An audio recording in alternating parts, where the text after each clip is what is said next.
La elección más grande de nuestra historia se adentra en su fase final. De aquí a agosto se estarán desarrollando una serie de procesos con los que concluirá la renovación del poder político a nivel federal y local. Hoy explicaremos dos de ellos, las impugnaciones y la fiscalización. Y más tarde, con Javier Martín Reyes, haremos un recuento de la discusión y de los hechos de las últimas 2 semanas. Acompáñenos.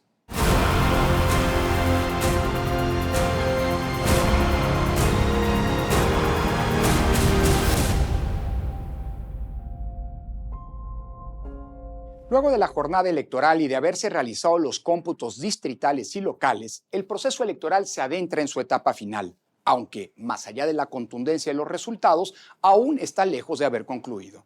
En efecto, en las siguientes semanas y meses, hasta agosto próximo, deberán completarse al menos 4 procesos importantes.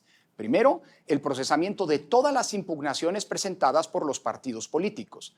Segundo, la fiscalización de las campañas electorales. Tercero, la aprobación del acuerdo de asignación de representación proporcional de senadurías y diputaciones. Y cuarto, el cómputo final de los votos y la calificación de las elecciones presidenciales por parte del Tribunal Electoral del Poder Judicial de la Federación. En este programa de Ruta Electoral analizaremos los 2 primeros de esos procesos y en nuestra próxima emisión lo haremos con los 2 restantes.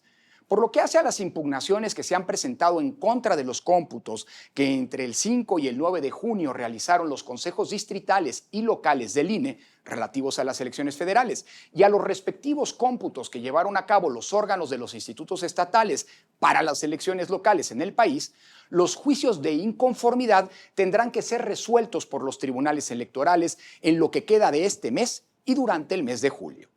En efecto, la fecha límite para que esas impugnaciones se resuelvan, en el caso de las elecciones de legisladores federales, es el próximo 3 de agosto y en las semanas siguientes, sin falta, lo que tiene que ver con las impugnaciones de la elección presidencial. Paralelamente, los tribunales electorales de cada estado estarán procesando las impugnaciones que se presentaron en contra de los resultados de las elecciones de gubernaturas y de jefatura de gobierno de la Ciudad de México, así como de las diputaciones locales y de las alcaldías. Bárbara, ¿qué más hay que saber? ¿Qué debemos saber y tener presente en este periodo relativo a las impugnaciones que se han presentado en contra de los resultados electorales? Bueno, Lorenzo, de acuerdo al último corte del Tribunal Electoral, se han recibido hasta el momento, con fecha de corte el 12 de junio pasado, 232 impugnaciones, de las cuales 188 corresponden al Partido de la Revolución Democrática, 48 Movimiento Ciudadano y una más del Partido Acción Nacional. A ver, ojo, es natural que la mayor cantidad de impugnaciones haya sido presentada por el PRD porque ante su eventual, bueno, casi segura más bien pérdida de registro, al no haber alcanzado el 3% de la votación válida emitida en ninguna de las 3 elecciones federales, presidencia, diputaciones y senadurías, pues digamos, la única estrategia legal viable que le queda al partido es ir e intentar revisar cada una de las mayores votaciones posibles, ¿no? Sí, impugnas la votación para tratar, digámoslo así, de anular votos en algunas casillas y en consecuencia que su porcentaje, que hoy no alcanza el 3%, aumente. De hecho, es interesante, Bárbara, recordar que en el año 2015 el Partido del Trabajo, que no había alcanzado el 3% en ninguna de las elecciones bueno, en la elección de diputados, porque entonces solamente fue diputados, pues apostó por anular alguna de las elecciones, cosa que ocurrió en un distrito de Aguascalientes, lo que le permitió, con los votos de la elección extraordinaria, superar ese 3% y seguir, hoy lo vemos, vivito y coleando. Fue el caso del PRD en 2015. Del y gracias del PT, y gracias a esa anulación, después pudo alcanzar ese 3%. Es lo que está apostándole el PRD y eso hace mucho sentido. Veremos cómo acaba seguramente esta historia en las próximas semanas, Lorenzo, y también el Partido Acción Nacional, creo que también vale la pena darle seguimiento a la impugnación que anunció que iba a presentar. Bueno, de hecho, lo que ha planteado el Partido Acción Nacional y esto es un dato interesante, frente a la contundencia de los resultados de la elección presidencial, lo que han hecho no están pidiendo la nulidad de dicha elección. Sería muy complicado cuando hay una distancia de 2-1 respecto de la candidata ganadora, Claudia Sheinbaum, respecto de su más inmediata seguidora, Xóchitl Gálvez. Lo que sí han planteado y lo han señalado públicamente es que lo que buscan es que se determine por parte del Tribunal Electoral la comisión de una serie de irregularidades cometidas durante la campaña electoral, concretamente y en primer lugar la intervención indebida, sistemática, Dolosa, sí. Pues sí, y reiterada del presidente de la República, cosa que tiene prohibida en el proceso electoral. Se trata más bien de una impugnación para dejar el precedente de estas violaciones constitucionales hacia el futuro y no necesariamente para determinar o para solicitar la nulidad. Sería muy complicado porque para que se anule una elección, esta tiene que ser, y así lo dicen los criterios y los precedentes judiciales, determinantes. Es decir, las irregularidades tienen que ser determinantes para el resultado. Y aquí el margen de triunfo es tan grande que aunque se constatara esa intromisión indebida, pues la determinancia, como se dice, o el carácter determinante de dichas irregularidades difícilmente puede comprobarse. Y creo que lo que están haciendo es, digamos, apostar a lo que ha ocurrido justo en la semana pasada.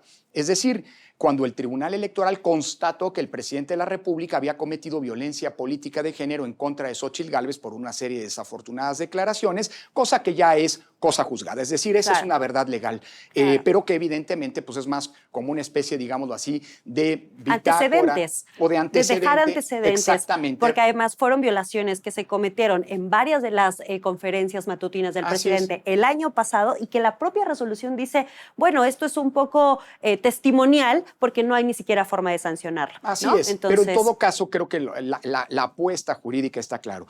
Por otra parte, yo te diría que habrá que poner atención en los juicios de inconformidad que se han presentado, ahí sí en contra de aquellas elecciones de diputados y de senadores, y por supuesto las que corresponden en el ámbito local, en donde las diferencias y los márgenes de votación fueron mucho más estrechos. Sí. Ahí sí anular una casilla forma parte de las estrategias jurídicas para tratar de revertir los resultados, claro. Pero pues habrá que esperar con calma, con paciencia este mes y medio para ver cuáles son las cifras finales de esas elecciones, ¿no? Y creo que vale la pena hacer un recuento rápido de cómo proceden estos juicios de inconformidad, Lorenzo, a nivel federal y local. A nivel federal, en el caso de elecciones que se traten de diputaciones o de senadurías, los juicios de inconformidad se presentan ante las salas regionales con posibilidad de ser impugnados, digamos, una segunda instancia de revisión ante la sala superior del tribunal. Se presentan entonces ante las 5 salas regionales, una por cada circunscripción, dependiendo de qué elección se trate, en qué zona del país está, y pueden ser impugnadas a través de otro mecanismo. Sí, del recurso de reconsideración. De reconsideración ante la sala superior. Son como 2 instancias. Correcto. Digamos. Y en el caso de, digamos, los juicios de inconformidad de la elección presidencial, estas van directamente a la sala superior del Tribunal Electoral, digamos, como única instancia. Correcto. ¿no? Lo que decida ahí la sala es, digamos, de manera definitiva. Hay que recordar que estos juicios se presentan, digamos, en contra de las votaciones de una o varias casillas o incluso de la anulación de una elección en específico. Y no es el caso, por supuesto, de lo federal, porque creo que estamos de repente como ya muy centrados ahí, pero sí en elecciones, digamos, de diputaciones o de senadurías, sí pueden tener como resultado el cambio, digamos, de ganador o ganado. De hecho, estos juicios de inconformidad, una vez que sean resueltos, van a determinar o van a concluir con el número de votos finales de cada elección. Lo que hoy tenemos son resultados oficiales, son los resultados que ha emitido el INE a partir de los cómputos distritales y locales, pero estos pueden variar. ¿Sí? Si se anula la votación de una casilla, pues evidentemente eso impacta y tiene que hacerse el cómputo, el nuevo cómputo, para determinar finalmente si el ganador original es el que ya se había anticipado o si eventualmente hay otro ganador. Y esto a nivel federal, pero a nivel local hay... A nivel local la cosa cambia, porque los juicios de inconformidad no se presentan ante el Tribunal Electoral del Poder Judicial de la Federación,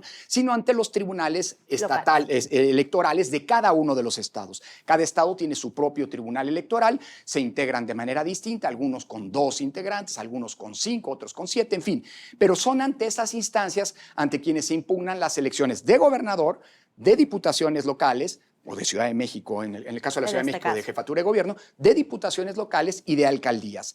Una vez que esos tribunales hayan resuelto, sus decisiones se pueden impugnar a través de otro juicio, que se llama juicio de revisión constitucional electoral, ante las salas del Tribunal Electoral Federal, sea ante las salas regionales de las que ya hablamos, si se trata de elecciones de diputaciones locales o de alcaldías, sea ante la sala superior que conoce directamente de las impugnaciones en contra de gubernaturas o de la jefatura de gobierno de la propia Ciudad de México. Así que estas son las dos rutas, una por la vía de la justicia electoral local, otra por la vía de la justicia federal directamente, aunque ya sabemos que todas las elecciones, como nos lo enseña nuestra historia, competidas y cerradas, van a terminar en las salas del Tribunal Electoral del Poder Judicial de la Federación.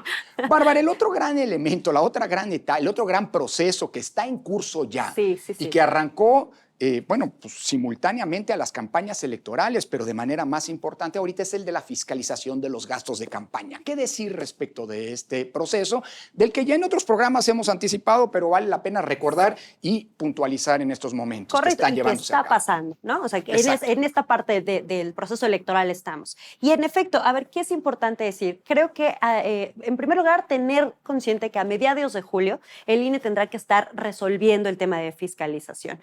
Ahorita los partidos tuvieron que presentar 3 informes, 2 parciales y el último, digamos, el informe final del periodo de campañas, uno por cada 30 días de campaña, que recordemos que fueron 90. Esto es importante porque eso es clave porque la fiscalización en México es una fiscalización en tiempo real. Correcto. Conforme se va realizando los gastos de campaña, el INE va revisando lo que día a día los partidos gastando. Y las campañas tienen que reportarle, tanto de ingresos como de gastos.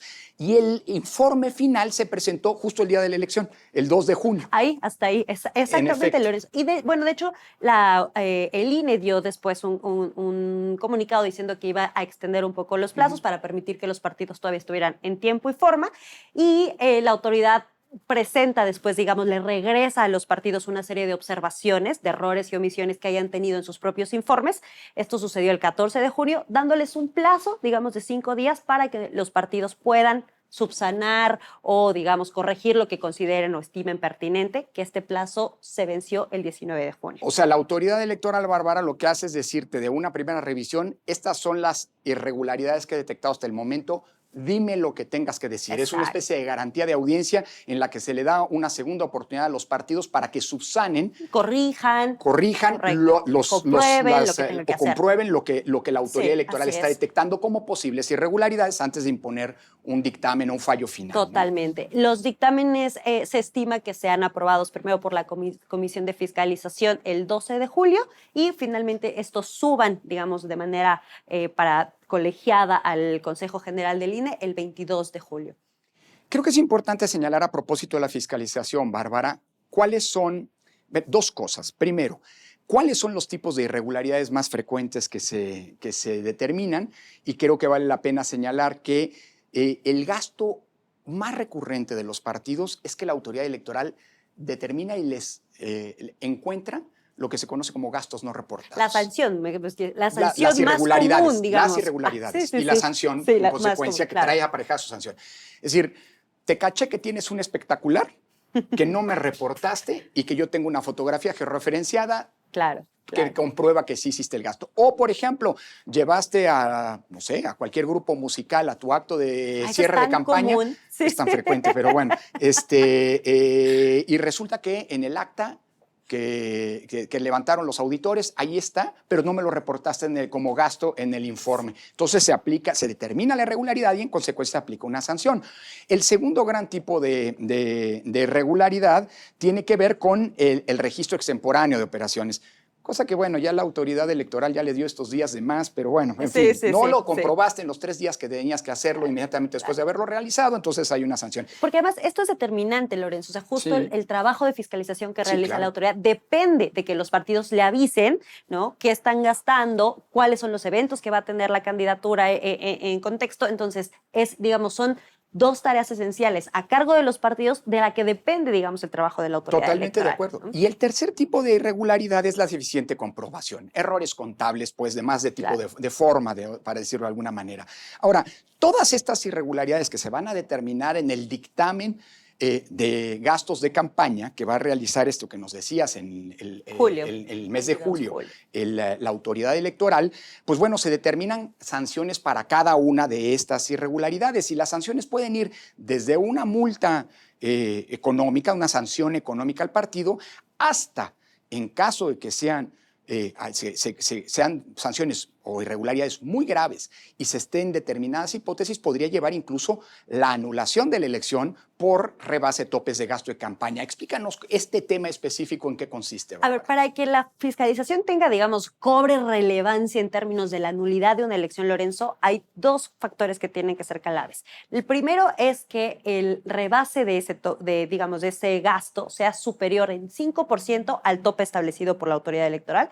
Y el segundo es que exista una diferencia menor entre el primero y el segundo lugar del 5%. Okay. Entonces, ahí sí, estamos hablando de que el dinero entra y tiene la posibilidad de anular una elección. Es lo que en principio determinó el resultado o contribuyó al resultado de la elección. Hay que decir que no es en automático, es decir, un rebase de 5% con una diferencia de menos del 5% claro, no implica que en automático se anula la elección. De hecho, no la va a anular el INE, la tiene que anular el Tribunal Electoral, así considerando ese entre otros elementos.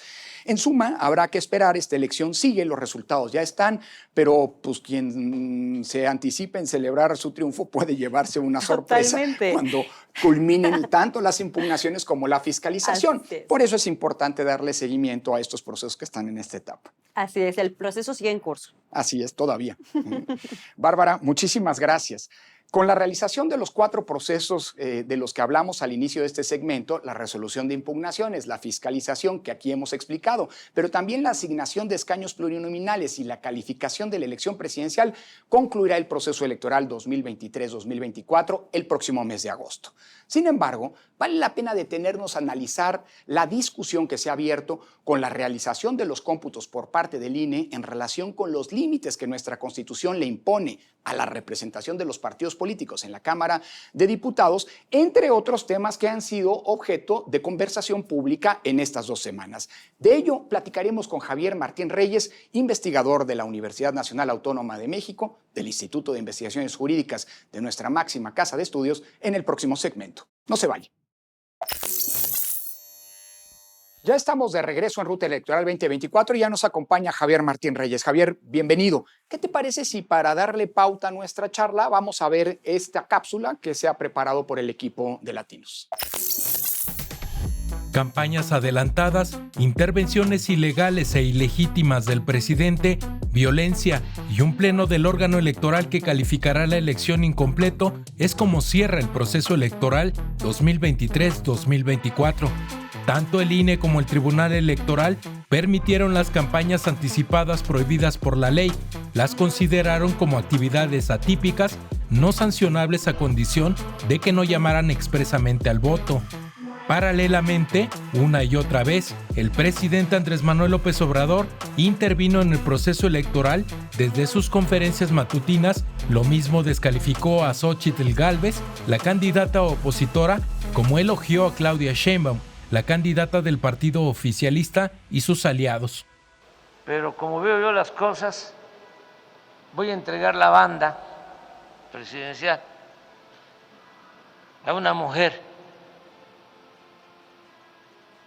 que piensa como piensa la mayoría del pueblo.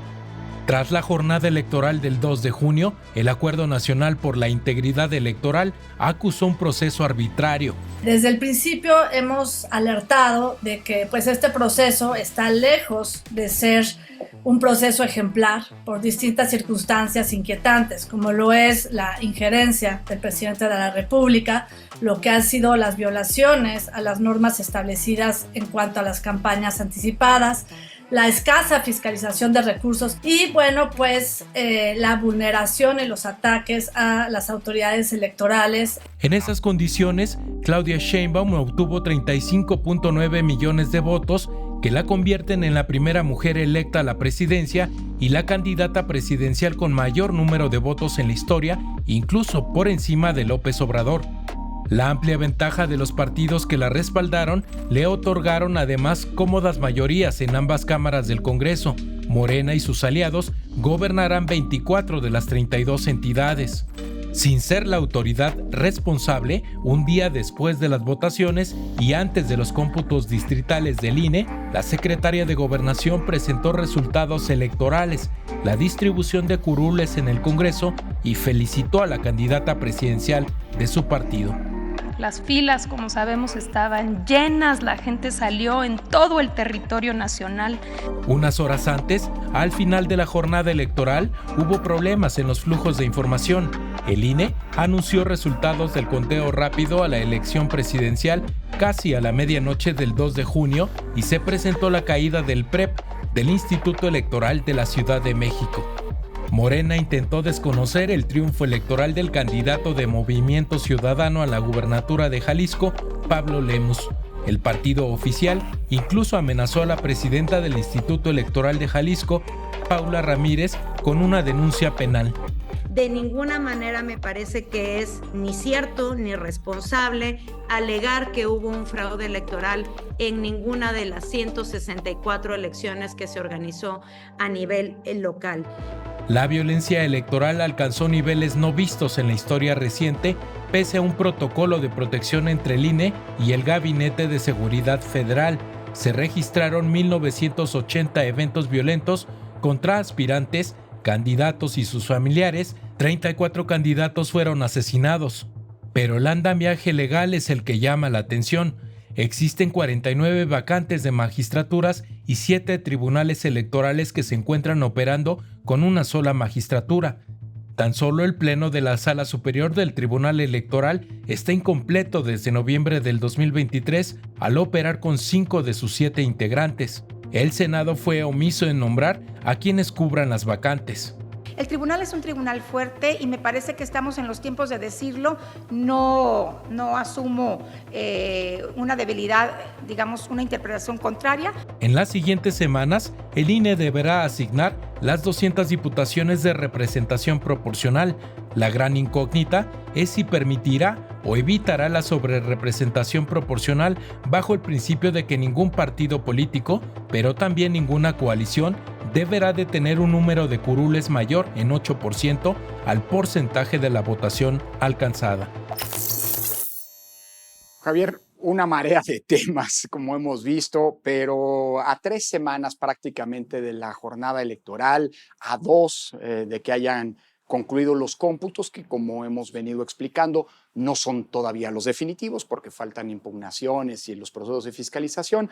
Pero bueno, creo que ya es posible hacer un balance en términos generales de este proceso, sobre todo para poder refutar, me da la impresión, estas acusaciones de que es un proceso fraudulento y demás. ¿Cuál es el balance en términos generales, tanto desde el punto de vista de la organización como desde el punto de vista de la equidad de la contienda, digámoslo así, que podrías hacer con nosotros, Javier? Pues mira, Lorenzo, yo creo que hay que decir una primera cosa.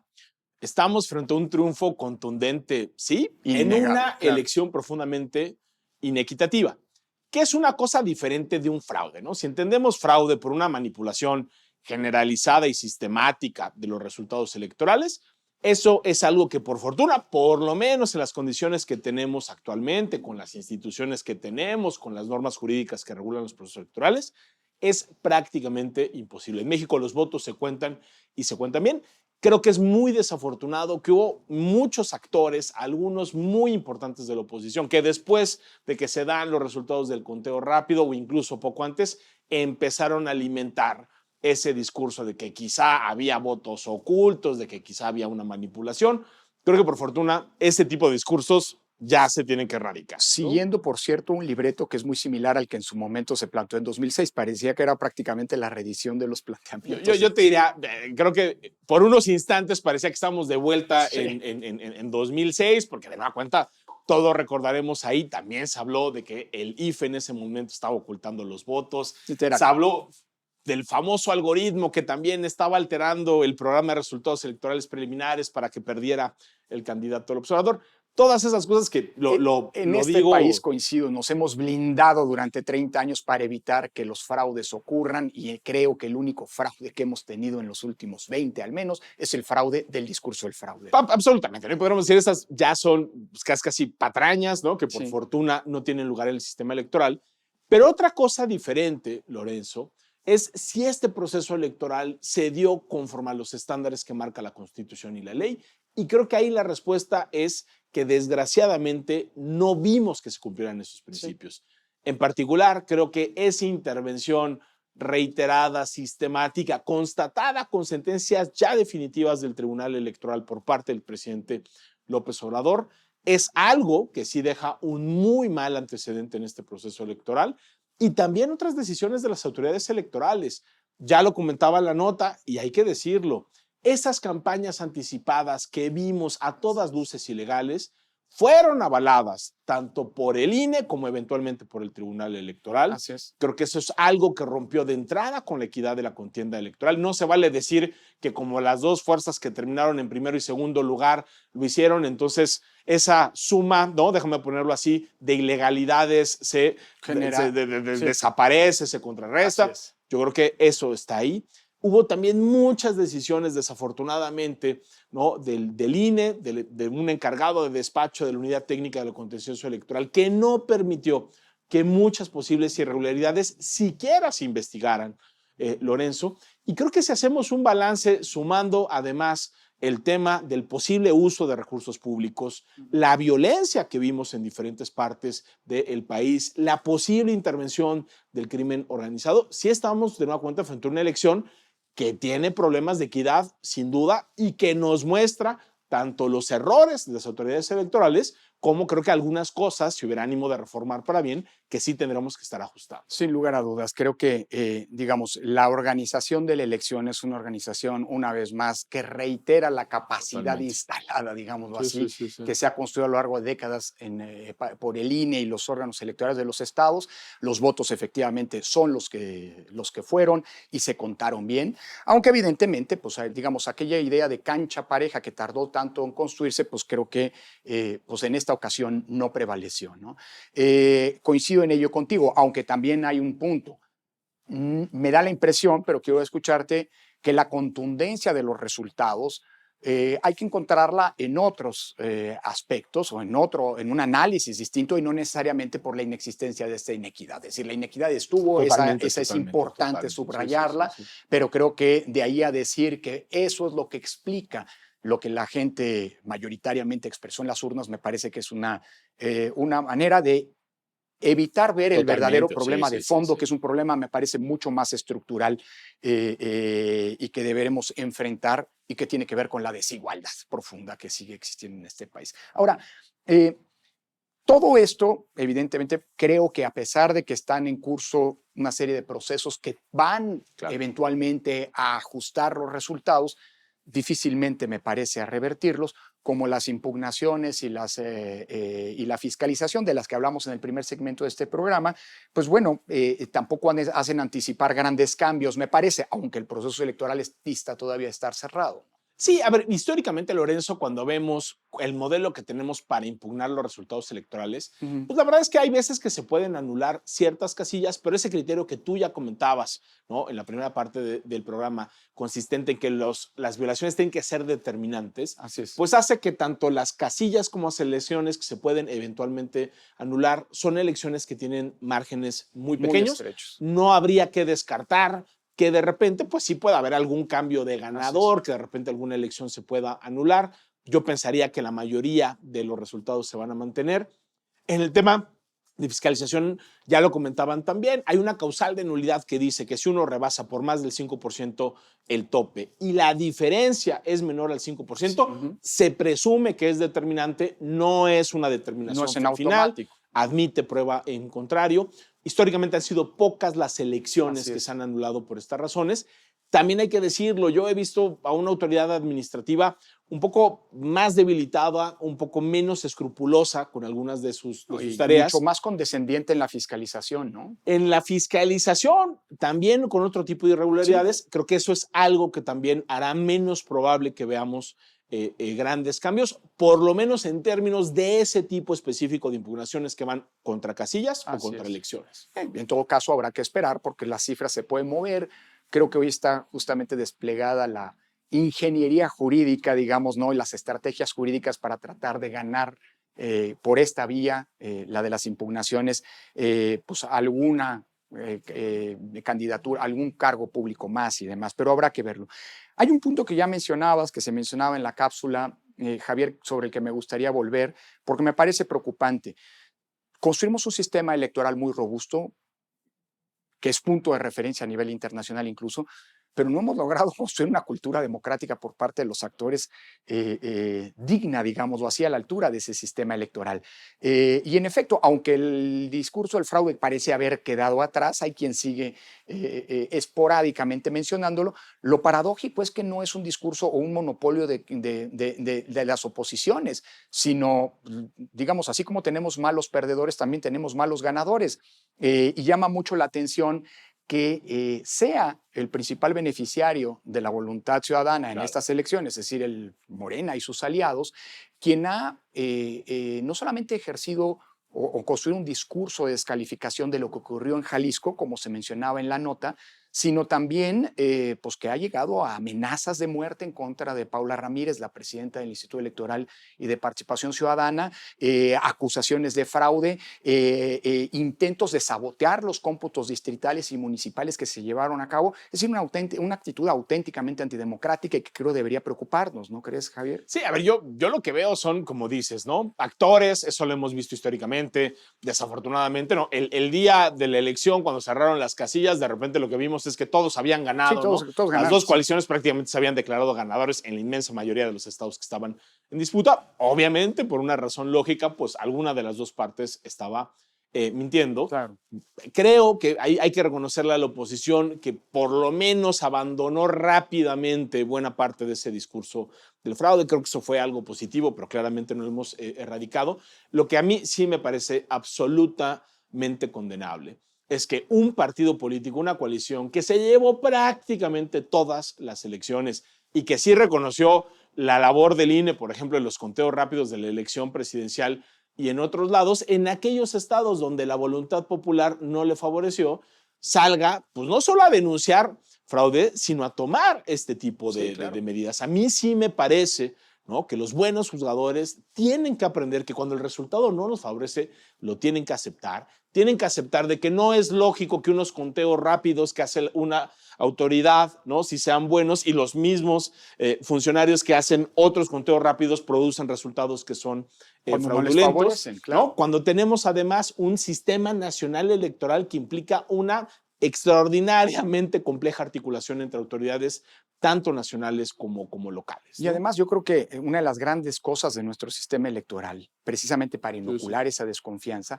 es que todos los actos son reconstruibles. Es decir, uno puede reproducir cómo se hicieron los conteos rápidos, cómo funcionaron los PREPs, qué ocurrió en los cómputos distritales, de modo tal que cualquier duda termina siendo disipada y que quien argumente que hay irregularidades o las prueba o simple y sencillamente esté construyendo ese fraude discursivo que es el discurso del fraude.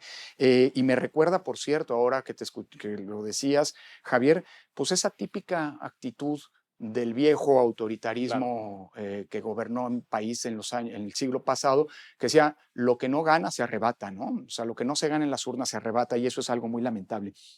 Hay un elemento adicional. Se ha hablado mucho ya de la pérdida del registro del PRD y es muy probable que esto se constate. Todavía no está definido. Habrá una declaratoria formal que tendrán que hacer las autoridades electorales hacia el final del propio proceso, pero ya hoy el propio PRD está en lo que se conoce como un periodo de prevención. ¿Algún comentario respecto a este tema, el de la pérdida de por cierto, un registro que es histórico, ¿no? Sí. Viene desde 1979 con el registro del Partido Comunista Mexicano en aquella época, ¿no? Sí, a ver, yo creo que admite las dos dimensiones, ¿no? Para mí sí es muy significativo, como bien dices, ese registro que fue del Partido Comunista Mexicano, luego del Partido Socialista Unificado de México, del PMS y del PRD, se pierde. Creo que nos habla también un poco del debilitamiento, ¿no?, de los partidos tradicionales, ¿no?, de los partidos políticos que después de la transición fueron muy protagónicos. El PRD fue un partido que estuvo entre los 15 y 20 puntos en muchas de las elecciones. Hoy, como bien dices, ¿no?, lo más probable, ¿no?, porque tiene algo así como el 2.4% de los votos en la elección que mejor le fue. Hay que esperar las impugnaciones. Yo creo que es prácticamente imposible que pueda alcanzar a través de la nulidad de casillas o eventualmente de recuentos jurisdiccionales llegar al 3%, pero también hay que decirlo, ¿no? Durante muchos años en México la pérdida del registro de los partidos políticos no estaba muy bien regulada, claro, ¿no? Y eso también llevó a que hubiera pues una cantidad ahí de abusos por lagunas que existían en la normatividad. Así es. Hoy creo que contamos con un mejor procedimiento, pero sí creo que podemos ir adelantando que es altamente probable que esa parte histórica de la izquierda mexicana pues vaya a desaparecer, por lo menos de momento, del mapa del sistema de partidos que tenemos. Y a nivel nacional, porque podría en varios estados terminaría volviéndose un partido político local. Un último tema que ha ocupado la conversación en estas semanas y que va a seguirlo haciendo, porque es un tema muy complejo, pero sobre el que te pediría una reflexión, aunque fuera inicial o para poder entender en dónde están las coordenadas de esa polémica, es el de la sobrerepresentación en la Cámara de Diputados. En el Senado no hay límites a la sobrerepresentación, pero en la Cámara de Diputados sí, ningún partido puede tener más de 300 diputaciones, ni tampoco tener un porcentaje de curules que rebasen un 8% su porcentaje de votación. ¿Cuáles son, para cerrar nuestra plática, Javier, desde tu punto de vista, las coordenadas que nuestra audiencia debería tener presente en el entendido que esta es una discusión que nos va a llevar, me temo, todavía de manera muy intensa los próximos 2 meses? No, yo te diría, de entrada, de fondo, lo que está detrás es uno de los principios más elementales de la democracia, que es que todos los votos tienen que contar lo mismo. Así es. ¿No? La sobrerepresentación, la subrepresentación, lo que hace es romper con esa igualdad. En un sistema ideal, que desgraciadamente no tenemos, partido que saca el 40% de los votos se queda con el 40% de los curules. Si sacaste el 15% de los votos, te quedas con el 15%. Y así nos podríamos seguir. Ideal, pero no inexistente, porque en Alemania ocurre precisamente eso. Totalmente. Es un sistema, o sea, totalmente, de que sí, se puede, sí. se puede, pero no es el nuestro. No es el nuestro, pero es muy importante enfatizar eso que decías, Lorenzo. Esa redacción que tenemos en el artículo 54 de la Constitución viene de reformas electorales que se hicieron con un propósito muy claro, y fue que ninguna fuerza política por sí misma pudiera tener las 2/3 partes para hacer reformas constitucionales, nombramientos y todas las cosas que requieren una mayoría calificada. En ese momento no existía el régimen de coaliciones que tenemos hoy en día. Así y de es. manera ¿Cuál era ese régimen de coaliciones en ese momento? Bueno, lo que pasa es que en ese momento no teníamos la posibilidad, como tenemos ahora, por ejemplo, de que los partidos políticos fueran coaligados, ¿no? O sea, ahorita tenemos un régimen, por ejemplo, donde los partidos políticos van separados en la boleta. Hubo un momento histórico con logos diferentes, eso permite pues hacer muy bien la contabilidad de cuántos votos sacó cada partido político.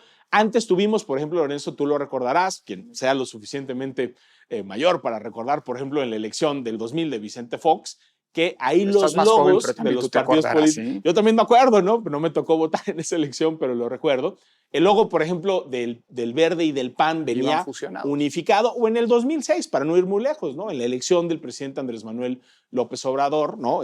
Como candidato, sí. ¿No? Todavía en su primer intento, los 3 logos de los partidos políticos que iban Y es que vale la pena recordar que de acuerdo con aquel marco jurídico, a las coaliciones se les trataba como un solo partido político, es decir, la coalición era implicaba una especie de fusión durante el proceso electoral de los partidos que se coaligaban. Y yo te diría, incluso hay criterios del Tribunal Electoral, sentencias del año 2000, que luego se tradujeron en tesis de la propia Sala Superior, donde queda claro que la aplicación de esas 2 normas del artículo 54, el límite de 300 y el tope del 8%, aplicaban de manera indistinta tanto para los partidos políticos como para las coaliciones. Y eso, ya no. Desgraciadamente, con el paso del tiempo, también hay que decirlo, porque los niveles de sobrerepresentación que vimos de coaliciones fueron incrementándose con el paso del tiempo. O sea, si vemos las cifras, se descubrió que era una manera de fraudear lo que decía la Constitución y por ahí se ha transitado. Y en algún año, por poner algún ejemplo, la sobrerepresentación de una coalición del PRI y del Verde fue, por ejemplo, del 9.6. 1.6 por encima, ¿no? del 8. Es problemático eso en términos constitucionales, sí, pero no es ni de cerca los niveles de sobrerepresentación que podríamos ver, ¿no? Según las cuentas alegres de la secretaria de Gobernación, que como bien dices, ni siquiera tenía que hacer ese conteo porque no es autoridad electoral, Morena y sus aliados como coalición, Lorenzo, podrían tener una sobrerepresentación incluso del 20%, es decir, de más del doble del tope. Por eso concuerdo perfectamente contigo. Ese es uno de los grandes temas que va a estar Y es en la que agenda. la discusión está en si se le aplica el 8% a los partidos, como lo dice la Constitución, o a las coaliciones, como también lo implicaba la Constitución cuando se estableció esa norma, o bien las coaliciones sirven para que se distribuyan en varios hilos, 8 para un partido, 8 para otro y 8 para otro, dan 24. Creo que eso viola el espíritu No, de y la eso, Constitución. y eso con 3 partidos políticos, porque después se van a poner más creativos y van a decir nos vamos con 4 o consigo. Mira, yo creo que Pero no tienes demos toda la malas razón, ideas, ¿no? Javier. El discurso del fraude es uno de los grandes fraudes que tenemos, pero esto que tenemos enfrente, Lorenzo, jurídicamente, sí es un fraude a la Constitución. Sí, claro. ¿No? ¿Por qué? Porque es la utilización de un esquema que en principio es legal, que es el régimen de coaliciones, con un fin que es abiertamente ilícito y contrario a los principios constitucionales. Ojalá eso se pueda corregir, ya sea en sede administrativa, en el INE o eventualmente en la sala superior. Pero habrá que seguir discutiendo para crear ese contexto de exigencia. Javier, muchísimas gracias por habernos acompañado, gracias por poner los grandes puntos, los ejes de esta discusión que es compleja de entender, pero que es muy importante que expliquemos. Gracias por estar Al con contrario, nosotros. un gustazo. La elección avanza en su etapa final, en medio de una intensa polémica en relación de cómo se debe integrar la representación política. El triunfo del oficialismo ha sido claro, innegable y contundente, pero más allá de la existencia de una clara mayoría, los resultados electorales reflejan que México sigue siendo un país políticamente plural. Si bien Morena y sus aliados obtuvieron en torno al 54.7% de los votos en las elecciones legislativas, hubo 45 de cada 100 ciudadanos que votaron por opciones diversas. Ese es el país que se reflejó en las urnas. La democracia consiste precisamente en la convivencia colectiva, respetuosa de la diversidad política e ideológica que nos define como nación. Una convivencia que hoy se ve amenazada por la pretensión de que este sea un país que le pertenece solo a algunos, a las mayorías, y no a todas y todos los mexicanos. Muchas gracias por habernos acompañado. Nos vemos en la próxima emisión de Ruta Electoral 2024.